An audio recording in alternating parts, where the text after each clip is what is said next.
Bonjour à toutes et à tous, j'espère que vous allez bien. Aujourd'hui, on va voir comment utiliser l'intelligence artificielle pour faire le design de votre application sans être un expert. Donc, vous savez, quand on parle de UI design, toute application généralement commence par ça. Il faut designer tout d'abord l'application avant de commencer à le développer proprement dit. Donc, aujourd'hui, on va utiliser deux outils IA. Premièrement, on va commencer avec l'outil de Google qu'on appelle Stitch. Voilà, vous voyez, non? C'est stitch.withgoogle.com. Donc, si vous voulez accéder à cet outil-là, vous venez dans la barre de recherche seulement et puis vous tapez Stitch. Donc, si vous tapez Stitch et puis voilà, vous ajoutez Stitch Google comme ça, vous allez avoir le lien directement. Vous faites recherche, vous dites Stitch Google AI et voici le lien qui est juste là. Vous cliquez dessus et vous avez accès à l'outil qui est là. Si votre compte Google est connecté, comme chez moi ici directement, vous n'aurez plus besoin de créer de compte. Comme c'est un outil de Google là, c'est comme si vous avez déjà un compte qui était en sommeil seulement. Donc, il suffit de rentrer sur le site et puis c'est déjà actif. Voilà. Donc, voici une idée d'application en tout cas, il y a pas mal d'idées d'application ici, hein. On va commencer d'abord par une idée d'application insolente et futuriste aussi. Quand je dis insolente, ça veut dire que réellement, on peut dire que ça n'a pas de sens. On peut dire que ça sert à rien, mais ça peut être aussi d'une utilité dans le futur, quoi. C'est pour cela que je dis insolente et futuriste. Tout d'abord, on a Ghostfeed. Ghostfeed, là, l'idée c'est simple. C'est un réseau social des pensées non publiées. Donc, ça veut dire quoi? Une application où tu postes, mais rien ne devient public. Tu consultes un flux d'intentions invisibles partagé par d'autres. C'est l'anti-Twitter. L'objectif là, c'est qu'il n'y ait aucune personnalité. Il n'y a pas de nom d'utilisateur. Il n'y a rien. Tout le monde rentre et puis il publie. Il n'y a pas de photo de profil. Il n'y a pas de like. Il n'y a pas de commentaire. Il n'y a rien. Voilà. Tu as une idée. C'est comme un bloc-notes géant pour tout le monde entier. Tu as une idée ou bien tu as une pensée, tu rentres, tu écris là-bas, ça vient dans la feed. Quand on parle de feed là, on parle de la partie, chaque fois quand tu rentres sur une application que tu peux dérouler et puis voir ce qui a été posté aujourd'hui. Donc, c'est tout simple. Chacun vient et puis il poste son idée. Chacun vient et puis il poste son idée. J'ai créé deux prompts aussi. J'ai dit le prompt là en français et puis le prompt en anglais. Parce que généralement, les outils là, il y a d'autres outils qui sont plus forts en anglais. Il y a d'autres outils là, ils s'en foutent, que ce soit français ou anglais, ça passe. Donc, du coup, on va tester les deux pour voir lequel va donner le meilleur résultat. Voici le prompt. J'ai dit de créer une application mobile expérimentale où l'utilisateur publie des pensées. Mais celles-ci ne sont jamais visibles. Ça veut dire que le nom d'utilisateur de l'utilisateur n'est pas visible. Personne ne connaît c'est qui a publié cette pensée-là. Je dis l'interface doit évoquer la confidentialité, l'introspection et la cohésion numérique. Design en ton pastel ou monochrome brumeux avec un flux simulé mais sans like ni commentaire. On s'en fout. On ne veut pas de like, on ne veut pas de commentaire. Tout ce qu'on veut seulement, c'est que chacun puisse donner ses idées. Il n'y a pas de stress, il n'y a pas de publier et puis demander à liker, à partager, à vous abonner, comme ce que je viens de vous faire. Donc, si vous n'êtes toujours pas abonné à notre chaîne là, profitez, vous allez vous abonner en même temps. Donc, je vais copier juste simplement ce prompt là. Je vais copier. On va le tourner sur Stitch. Voilà, on est sur Stitch comme ça. Dans cette partie-là, c'est ici qu'on va coller notre prompt. Donc, quand on colle notre prompt ici, on peut choisir si c'est une application mobile ou bien si c'est web.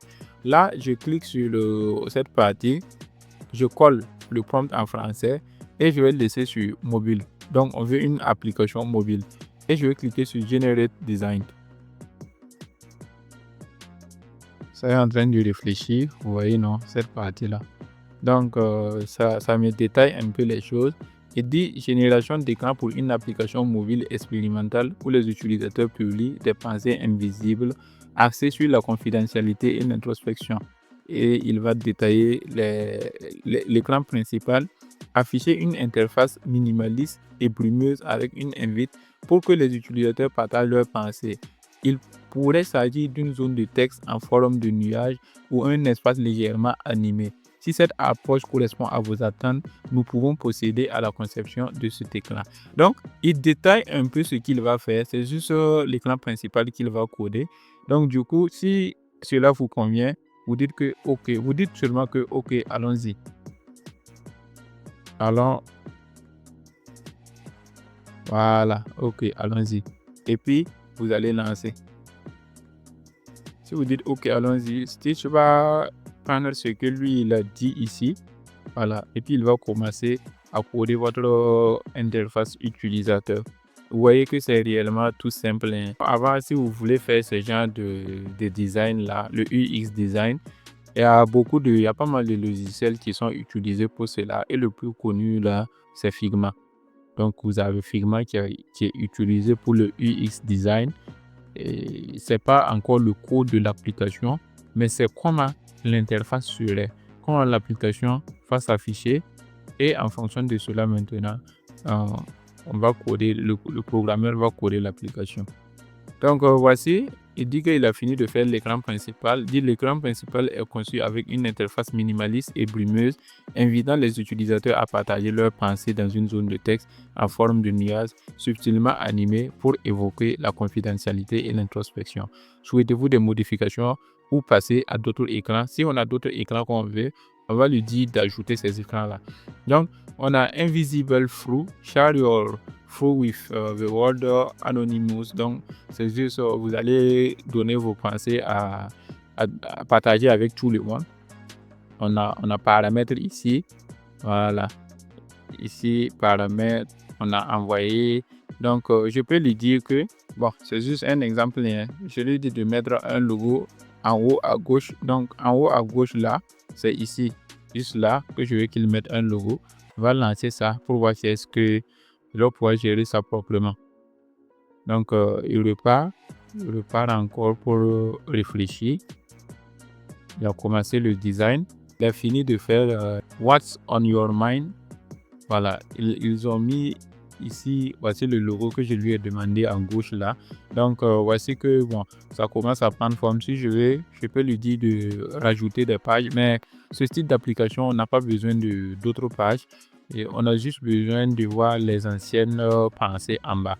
Donc, je peux dire que rajoute les pensées. Voilà, donc je lui ai dit, rajoute les pensées des autres utilisateurs juste en bas de la section d'écriture, minimum 30 exemples. Je lance, on va voir. Voilà, donc vous voyez qu'il a rajouté tout simplement les pensées. Vous voyez les pensées. Donc, on a des exemples, hein, c'est juste des exemples de pensées que l'application a rajouté. Et il a fait monter aussi le bouton envoyer. Le bouton envoyer était en bas, si vous vous rappelez. Mais maintenant, il l'a fait remonter pour qu'on puisse écrire notre pensée. On envoie. Ça va venir s'ajouter ici seulement. Donc, tout le monde va pouvoir envoyer ses pensées, tout. Ce qui est cool, c'est qu'on peut copier et puis aller utiliser directement sur Figma. Sur Figma, le logiciel dont je vous parlais que pour faire le UX design, là, c'est ça on utilise le plus. Donc, ça, c'est un outil réellement pour les UX designers. Voilà, ça va vous aider à aller encore plus vite. Ça va vous aider à ne pas trop perdre le temps si vous êtes sur un projet. Donc, on va juste faire le tour. Je vais repartir sur mes prompts que j'ai préenregistrés. Voilà, voici un deuxième prompt qui est là. Donc, ce deuxième prompt-là, ça c'est dans la catégorie maintenant des applications utiles. Voilà. Quand je parle d'applications utiles, je parle d'applications qui peut réellement avoir un impact immédiat. Donc ici, on a un assistant d'aliment santé mentale plus productivité. Donc une application qui ajuste ton planning quotidien selon ton état mental, ton énergie et ton focus pour éviter le burn-out ou l'errance improductive. Vous savez qu'actuellement, il y a pas mal de personnes, hein, quand ils se lèvent comme ça, ils ne savent pas quoi faire de leur journée. Même s'ils ont un boulot, ils ne savent même pas par où commencer. Et c'est un véritable problème qui est là. Donc, cette application, on ne va pas dire que ça t'évite de trop penser, mais ça te lève ce poids-là. Tout ce que tu auras à faire, quand tu te lèves le matin, tu dis à l'application quel est ton état mental aujourd'hui, voilà, ton énergie et ton focus, qu'est-ce que tu aimerais faire entre griffes, et l'application va se charger d'organiser tout ça. Donc, voici le prompt en français. Je lui ai dit de créer une application mobile qui synchronise santé mentale et productivité. L'utilisateur renseigne son humeur, niveau d'énergie et motivation et l'application ajuste dynamiquement ses priorités et tâches. Vous voyez que c'est cool, non? Je dis que l'interface utilisateur doit être fluide, bien être first, dashboard hybride, agenda plus ressenti, design doux mais structurant. Donc, on va copier en même temps. Je copie. On va retourner sur Stitch et dans cette partie-là, on va juste coller. Si on colle ça, on va cliquer sur Generate Design. Voici ce que Stitch dit. Il dit pour une application qui synchronise santé mentale et productivité, voici les écrans que je vous propose. Écran d'accueil, enregistrement d'humeur, dashboard principal. Donc, il donne les détails. Et puis, il dit que est-ce qu'il peut commencer. Là, je lui dis seulement oui et puis je lance. Donc, voici le prompt que j'ai donné. Je lui dis de créer une application mobile qui synchronise santé mentale et productivité. Voilà. Et puis, lui, maintenant, il me propose les différentes parties. Vous voyez que c'est bien fait, non? Avec tous les écrans disponibles. C'est réellement bien fait. On a ici, écran d'accueil, qui fait qu'on dit un écran de bienvenue avec une interface douce, invitant l'utilisateur à démarrer sa journée. Enregistrement de l'humeur. Un écran où l'utilisateur peut rapidement indiquer son humeur, son niveau d'énergie et sa motivation du jour. Le dashboard principal, ça c'est un tableau de bord hybride combinant un agenda visuel avec un aperçu des ressentis de l'utilisateur affichant les tâches prioritaires ajustées en fonction de son état. On a détail des tâches et on a historique et aperçu. Donc, voici les interfaces que Stitch a générées. Réellement, vous voyez que c'est carré, c'est propre. Welcome to your day. Let's make today a great one. Start setting your intention and goal. Donc, vos intentions et vos objectifs. Donc, la personne va cliquer ici sur Start your day et puis ils vont commencer. Deuxième écran ici. Vous voyez, deuxième écran, Daily Check-in. How are you feeling today? Donc, quel est votre état d'esprit aujourd'hui? Bien, bon, ça c'est great, très bien, good, bien, je suis ok, je ne suis pas bien, c'est très mauvais, mon état d'esprit n'est pas trop cool. Energy level, donc le niveau de votre énergie, est-ce que vous êtes énergique? Parce qu'il y a des jours quand vous vous levez, vous sentez même que vous êtes énergique, que vous pouvez même soulever des montagnes ce jour-là. Mais il y a des jours aussi, si vous vous levez le matin comme ça, c'est moyen. Et il y a d'autres jours quand vous vous levez, peut-être vous n'avez même pas envie de sortir de votre lit. En deuxième lieu, on a motivation. Bon, en dernier lieu, en troisième lieu, motivation. Comment est-ce que vous êtes motivé? Vous êtes très motivé, moyennement et trop bas. Maintenant, on a quatrième. Ça, c'est troisième interface. Là, on a la productivité and mood. Ça, c'est octobre, la date, mood, happy, team, et puis les tâches à effectuer. Donc, il priorise les tâches. Et vous voyez qu'il y a tout. Il y a les barres même qui sont en bas. Il y a tous les icônes qui sont là. Le menu est bien là. Quand je pars, je peux voir les détails sur chaque tâche, les projets personnels. Voilà, tout. Quand je passe sur la dernière partie maintenant, ça c'est la productivité. Ça veut dire ça fait des calculs quoi. Pour faire, est-ce que vous avez eu beaucoup plus de productivité ce mois-ci ou bien est-ce que vous avez eu moins de productivité? On peut copier, on peut voir le code aussi. Le code qu'ils ont utilisé pour créer ça. Voici le code qui est là. Voilà. Donc, si vous êtes, vous pouvez modifier les choses directement avec le code. Par exemple, quand on regardait là, on voit qu'il y a des mots, par exemple, c'est en anglais. On peut changer tout ici et puis mettre en français. On peut reprendre le design, tout, et c'est carré. Voilà. Donc, donc ce que je veux faire, il a dit qu'il a tout géré. Est-ce que si je fais des modifications ou quoi. En tout cas, je vois que réellement, il a bien fait.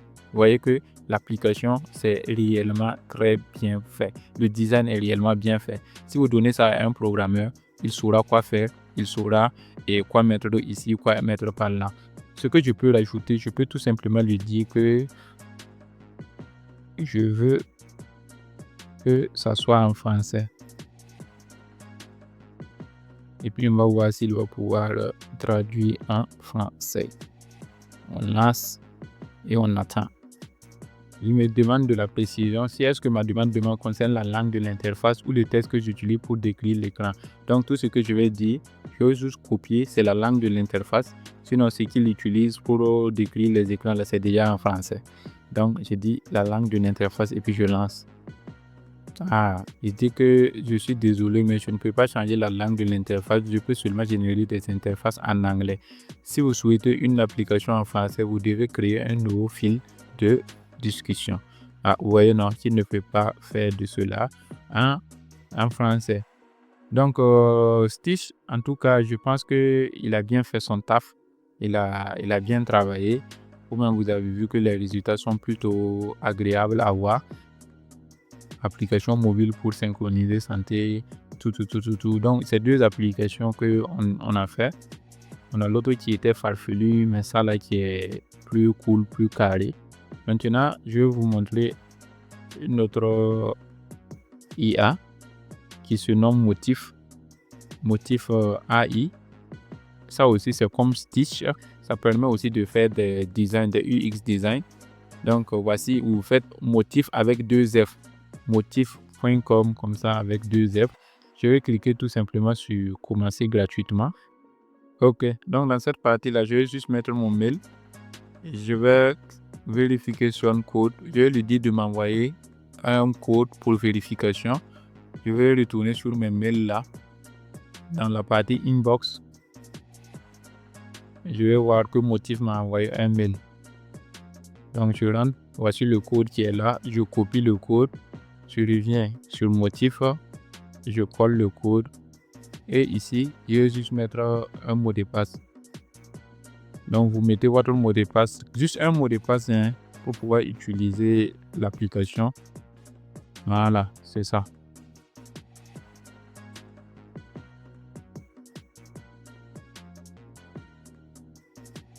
Donc, on dit « What is your name ?» Vous donnez votre nom. Moi, je vais dire LFB, le frère Bilogo. Je fais « Next ». C'est quelque chose que vous pouvez zapper. Donc, which best describe your current role? Donc, qu'est-ce qui décrit le mieux votre position, votre poste ou bien votre rôle actuel? Je vais dire UX designer. Et which design tools? Quel outil de design j'utilise? Je vais dire Figma. Et puis, which design hand-off tools do you often? Je vais dire Figma aussi. Puis, je continue. How did you hear about Motif? Bon, ça veut dire comment j'ai entendu parler de Motif. Et je vais dire YouTube. Puis, je vais faire continuer. On m'a dit le gratuit, c'est 3 motifs. Je peux faire 3 motifs. Ça veut dire je peux faire 3 UX design. Donc, je vais prendre ça, le gratuit. Et puis, je vais faire finish. Explore. Donc, motif AI, non. On m'a dit, je vais cliquer ici. Ok. Voici, on est sur motif comme ça. Pour ceux qui utilisent Figma, vous ne serez pas dépaysagés car c'est un peu la même chose. Même ici, la manière dont c'est organisé, ça ressemble beaucoup à Figma. Donc, du coup, je vais cliquer sur AI, motif AI ici. Et je vais venir dans AI Generate UI. Donc, en bas, l'avant-dernier ici, je clique dessus.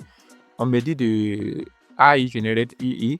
Là, je vais mettre mon prompt là en anglais. Donc, je vais retourner sur mon document. Le prompt en anglais, je vais copier juste ça. C'est le même prompt qu'on a utilisé pour l'assistant de l'image santé mentale là. Donc, du coup, on revient sur motif. On va coller. Donc, le document là, je vais vous le mettre en lien. Vous allez pouvoir télécharger le document et puis vous allez avoir accès au Word et tout. Là, on va cliquer sur Generate. Generating one, voilà, /2. On attend que la génération se termine. Je pense que la génération est terminée. On va voir, voici mon design qui est là. Voilà, voici ça qui est juste là. Donc, on va juste fermer cette partie-là. Et on va voir le design. Bon, mais lui, il a fait ça en one shot. L'écran là, c'est l'unique écran qui est là. Good morning, Sarah. Let's check in with yourself. Donc, how are you feeling? Today, tu mets les informations. Oh non, c'est pas one écran, il y a d'autres écrans en bas. Donc, on a cet écran-ci qui est là et ça demande aussi les informations sur la personne. On a le deuxième qui est juste là. Ok. Ouais. C'est bien construit. C'est bien construit. Donc, c'est réellement fait de telle sorte que ça soit carré. Donc, du coup, ça aussi, c'est pas mal. C'est bien fait. Mais personnellement, je trouve que c'est Stitch qui fait le boulot qui est le plus cool, quoi. Voilà, je préfère Stitch. Voilà, vous voyez que ça, c'est épuré, c'est propre. Quand la personne prend, il sait par où commencer. Avec ça, c'est les designers qui sont déjà dans la chose il y a longtemps et ils peuvent s'en sortir. Mais pour les débutants, ça serait un peu compliqué de pouvoir s'en sortir avec des présentations de ce style-là. Donc, j'espère que cette vidéo vous a plu, que vous avez appris beaucoup de choses et que aussi vous rentrez avec de nouvelles connaissances en intelligence artificielle et en UX design. Donc, avant de partir, n'oubliez pas de vous abonner, de liker et de partager. On se retrouve à bientôt pour un autre masterclass. C'était Bill les Lyonnais des frères Bilgo. Ciao, ciao.